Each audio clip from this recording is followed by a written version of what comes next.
talk a little bit about the various stages of practice according to Kashmir Shaivism, which is the basic, main tantric system that fits best our kind of practice. It is a tantric practice, as all of you know, in the sense that it is emphasizing the contact with your inner energy and rising of the Kundalini, and then ultimately contacting your deepest source of that energy. The three different stages or strategies, they also call it. The original teachers of Kashmir Shaivism was more or less a family kind of tradition, where it was all man's dominated, as everything else in history, unfortunately, all these centuries. But it went from the father to the son to the father was usually the teacher of the son. And it was basically the question of what kind of practice strategy can you use to open yourself to your own deeper energy and divinity, the Para Shiva within you, the deeper self within you, through contact with the teacher. It wasn't only the son of the family, but the guru in this situation had a number of students who related to him as a doorway into that deeper awareness in themselves. And that is, of course, the appropriate way to use contact with a teacher or guru, if you want to call him that. It's not so popular in the West. It's a scary concept. Ooh, I'm losing control. You have contact with somebody and you're letting go. But you're not letting go to any person. You are letting go to the deeper divinity within yourself. And anybody who is teaching and thinking otherwise is really teaching in a weird, little bit twisted way, because the intention is that whoever is teaching is a doorway into that deeper state in yourself. So anytime somebody is sitting there and kind of decorating this doorway into something fabulous and just sitting by the doorway, it's not the intention. The intention is to use the contact to move through the contact into your deeper self.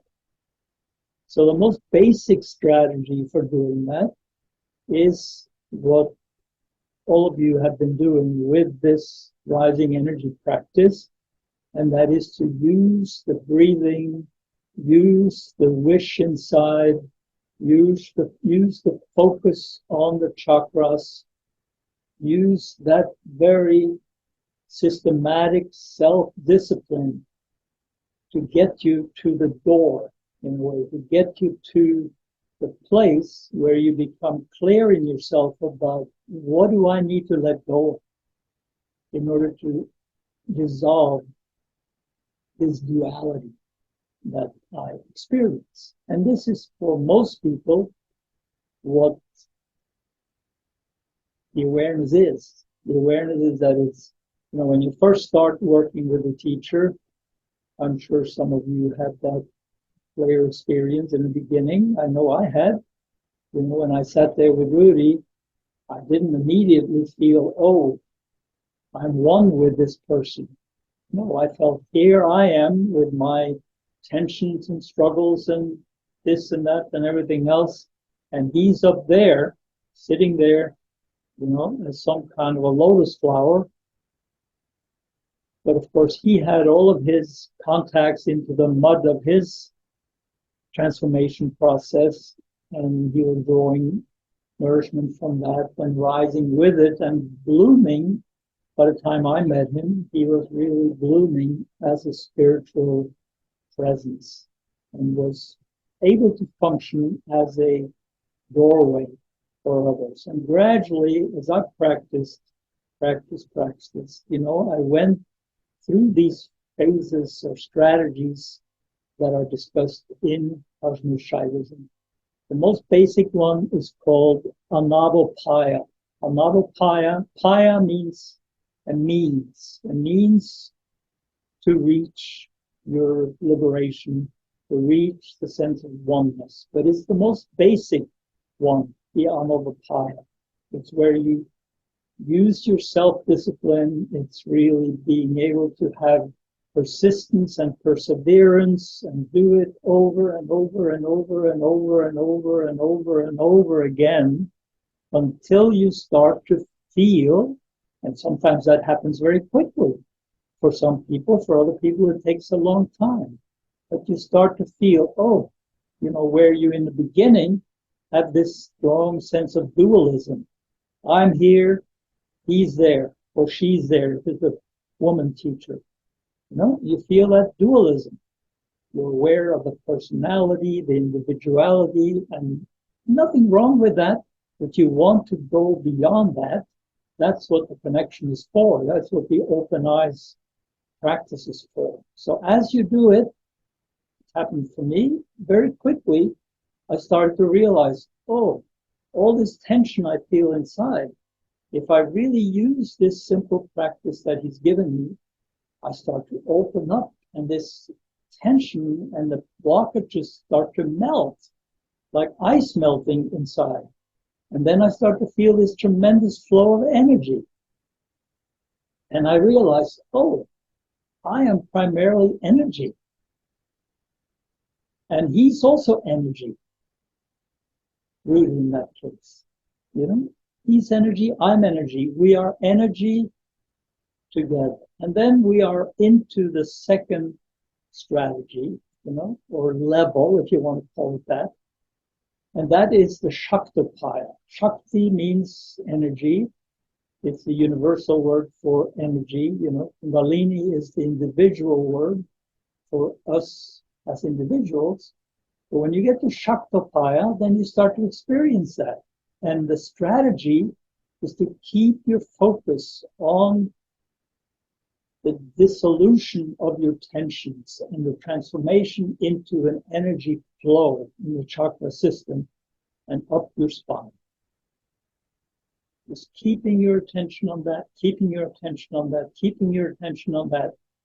For sometimes, often, you know, you go back to the basics. You go back to the discipline and the breathing and the focusing on the chakras and the wish and all of that. That is the basic. That's always the fallback.